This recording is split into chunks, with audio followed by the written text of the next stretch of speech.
Hi everybody, welcome to another day of the K-Swap.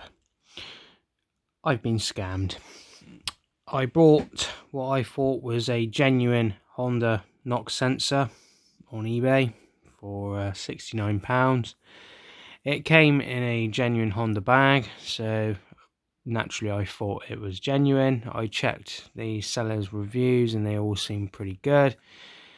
I've had it on the car ever since I put the engine in the car. And we could never quite get to grips with the running problem on this car. We've changed a few things. We've changed the fuel pump. We've cleaned out the throttle. We've changed the O2 sensor. We checked all the wiring for the O2 sensor. Everything I did made the car a little bit better, but it was just never quite right. So I decided this afternoon to... I've already ordered another knock sensor, by the way, a genuine one from Honda this time. That should be with me tomorrow. But we decided to take this one apart. And yeah, this is what we got inside, which is not what should be inside. Because when my original one snapped off, it looked way more robust than this.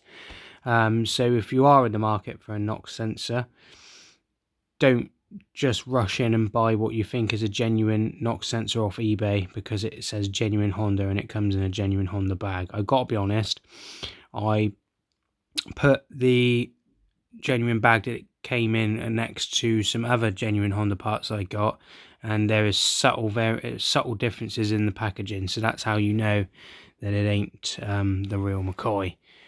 So first things first, we have a little red wire inside of it, which you don't get in which you don't get in the real genuine ones. It's just a straight rod that goes all the way down.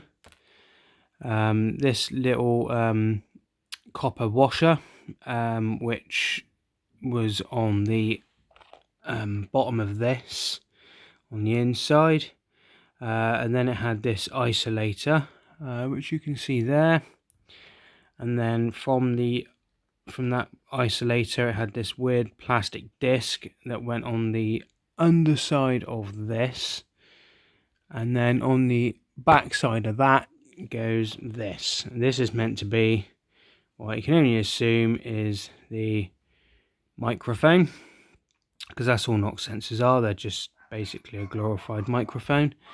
I can't really see that doing a lot, to be honest with you. I mean, when we went to take the plug off the end of this and take it out the car today, it literally just disintegrated. The green cap fell off, and then we were left with the red wire here, as it just pulled off.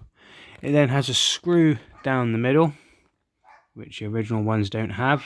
An original one down the middle actually goes the rod to the microphone.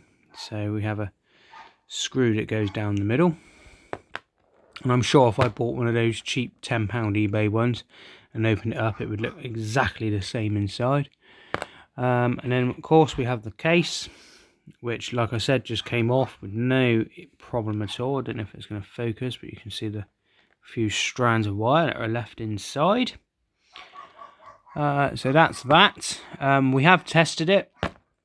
I did ohms test it, and it does show that it goes to ground, so it has got a fault.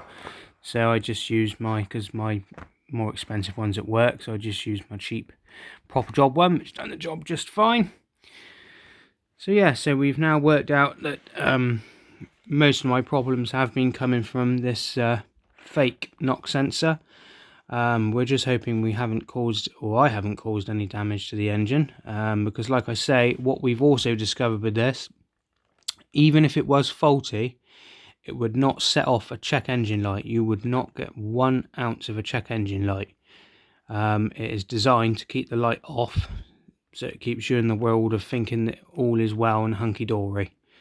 And we know this because we plugged in a older type knock sensor from one of my other Hondas, which we know is faulty, and as soon as I plugged it in, check engine light came on pretty much immediately as soon as we started the car.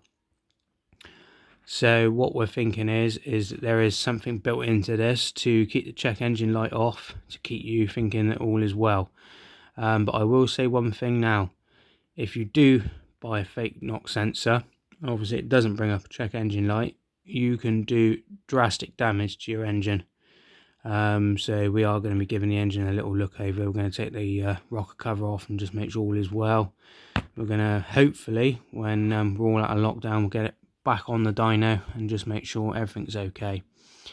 So I hope you like this little video, guys. This is all the problems in my world right now, which don't really amount to much to considering what's going on for everyone in the world. But hopefully we're one step closer to getting it sorted out. So as soon as the new sensor comes tomorrow, I might do a bit of a video of that going in, and then we'll start the car and see what happens. So I hope you like this video, guys, and I'll see you tomorrow.